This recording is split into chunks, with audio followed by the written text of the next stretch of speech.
Tendo esse apanhado geral de como a gente, da lógica implícita em cada rede social, vamos falar agora um pouco sobre quais conteúdos a gente pode produzir. No Facebook, como eu disse, ele aceita qualquer tipo de conteúdo. Você tem que prestar atenção sempre, primeiro, no quanto aquela notícia é quente, no quanto aquela notícia está no burburinho, quantas pessoas estão comentando sobre aquilo que você vai publicar, certo? E a assertividade de conteúdo para aquele público que já segue a sua página.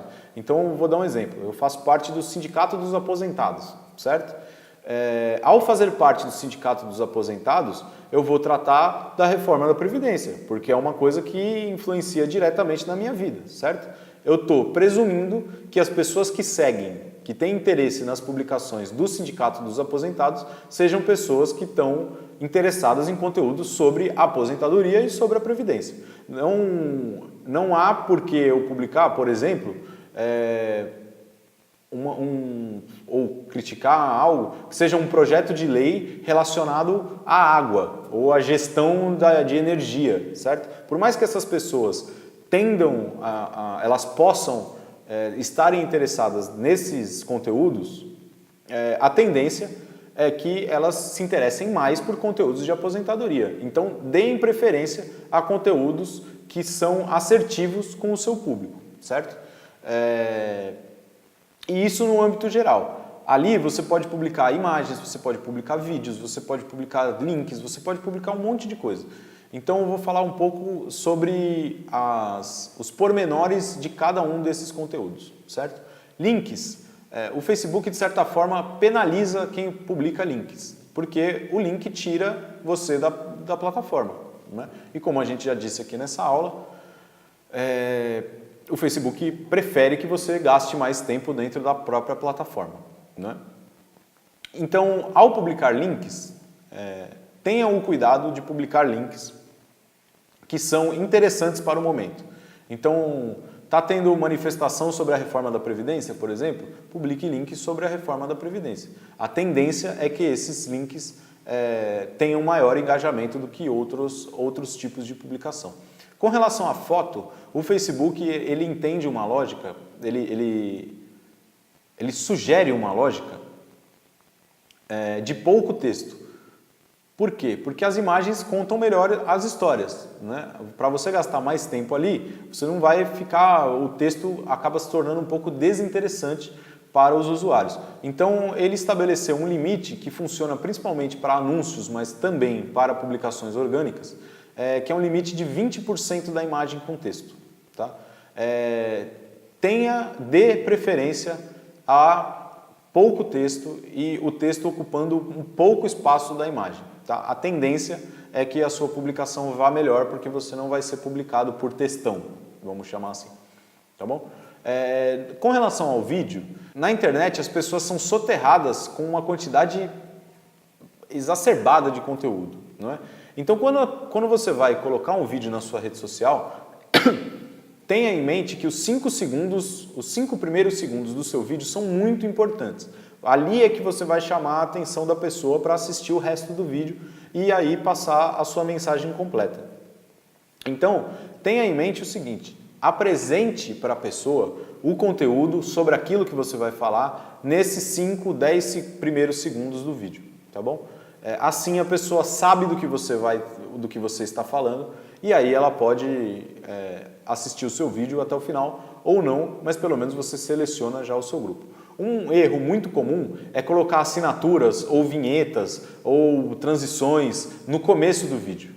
Se você faz isso, os principais segundos, o horário nobre, né, o período nobre do vídeo, ele gasto, de certa forma, com uma coisa que é desinteressante.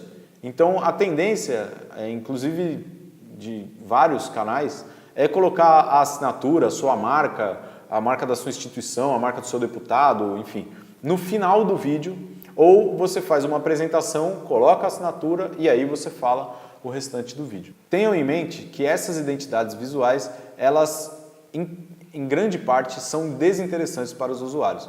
Então, prefira explicar o seu conteúdo a colocar uma vinheta ou algum grafismo no começo do seu vídeo. O Twitter já opera numa lógica mais dinâmica, então essa tendência de assertividade do conteúdo, de quanto ele está próximo ao debate que as pessoas já estão fazendo, ela também funciona muito, né? Mas você pode sugerir ali outros tipos de informação que também terão bom engajamento. O que importa ali é o quão quente, entre aspas, é a notícia que você está dando. Se você repetir análises ou se você repetir conteúdos, a tendência é que as pessoas se desinteressem por isso, não é? Essa lógica se aplica a todas as redes sociais, mas principalmente com o Twitter, porque é uma ferramenta muito mais dinâmica. Então os conteúdos que são publicados ali são muito mais efêmeros do que no Instagram e no Facebook, por uma questão de entrega da própria ferramenta, né? Então participe de debates, interaja muito com as pessoas. O Twitter é uma ferramenta principalmente de interação entre as pessoas. Você pode marcar as pessoas, você pode responder nos seus comentários com a sua página, e isso é muito importante para que as pessoas vejam você, compreendam em você um formador de opinião e assim passem a te seguir e a manter uma relação mais perene com o seu canal, certo?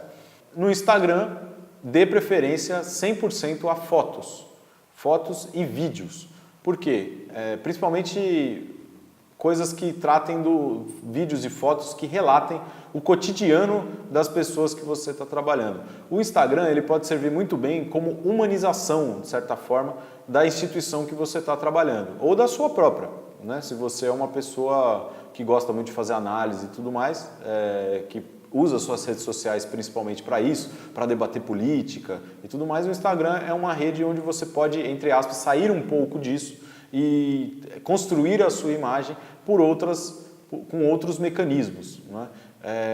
Um caso muito interessante é a página da presidenta do PT, Gleisi Hoffmann, que publicou há alguns dias atrás uma foto dela visitando a mãe e lavando a louça em casa. Essa foto, que mostra o cotidiano de uma liderança política, teve um engajamento enorme. Durante a campanha de Fernando Haddad, uma foto dele com seu cachorro na sala de casa também foi uma foto muito curtida, né? Então esses momentos que mostram a pessoa, entre aspas, por trás das câmeras, né, é muito importante para construir a sua imagem e para trazer mais seguidores e pessoas que, enfim, podem estar próximas às causas ou aos discursos que você representa por outros caminhos, tá certo? Então, eu falei do Twitter que a interação é muito importante. Aí tem um exemplo do Fernando Haddad respondendo o Jair Bolsonaro durante a campanha, né? Você pode reparar que a resposta do Haddad teve quase o mesmo engajamento do que o tweet original do Bolsonaro, mesmo estando dentro da página dele. Então você tem uma movimentação de usuários entre os perfis, né? Justamente por causa dessa dinamicidade que o Twitter tem.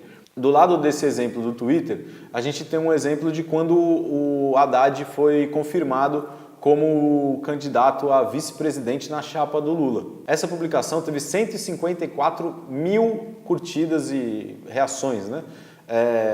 Isso denota a qualidade do conteúdo, né? A primeira página que deu isso foi a própria página do Lula. Então as pessoas viram no Lula, na página do Lula, uma referência para tratar desse assunto, né? E aí compartilharam muito, e aí o poder viral disso é muito grande.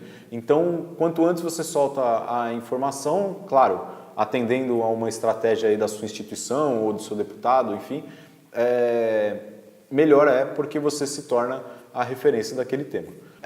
O Instagram, ele é uma rede que permite você fazer um crossover entre outras redes, né? Então aqui tem um caso da página do PT Brasil, no Instagram, é o perfil oficial do Partido dos Trabalhadores, que publicou no Instagram um tweet da Gleisi Hoffmann, né? Como o conteúdo era o conteúdo do tweet era um conteúdo que engajava, né? Então a publicação teve bom engajamento, né? Também no Instagram, também na página do PT, mesmo sem ser a Gleisi e sem ser uma foto no Instagram, né? Então eu trouxe esse exemplo aqui para a gente ver como a gente pode trabalhar essa ideia de foto também em outras redes sociais no Instagram, principalmente, que é o exemplo aqui, que é uma questão mais de humor, né? E de como a gente constrói a imagem de um político. né, ou de uma instituição. No caso aqui é uma referência clara ao Haddad ser o super-homem que vai salvar o Lula, né, e que vai libertar, de certa forma, a vontade do povo, né? Então a gente trabalhou essa iconografia nessa publicação e por ter uma questão mais de humor, né, mais de referência com super-heróis e tudo mais, também foi uma publicação que engajou muito bem. Então você pode usar esses recursos aí nas suas publicações. Agora a gente vai para a parte de como ativar os nossos conteúdos. Para driblar, entre aspas, o mecanismo de entrega principalmente do Facebook, você pode publicar as suas postagens em vários grupos. Então a ideia é que você analise, faça uma busca, pesquise sobre grupos de interesse do seu tema. Então vou dar o exemplo do Sindicato dos Aposentados de novo. Eu vou procurar na ferramenta do Facebook de pesquisa, vou procurar aposentados ou aposentado e vou procurar a opção de grupos, certo? Lá ele vai me dar vários grupos públicos de aposentados. Você pode entrar nesses grupos e depois que você publicar uma coisa na sua página, você pode levar esse link até lá e publicar também nos grupos, certo? Isso faz com que as pessoas de grupos distintos aos seus seguidores, né? Então,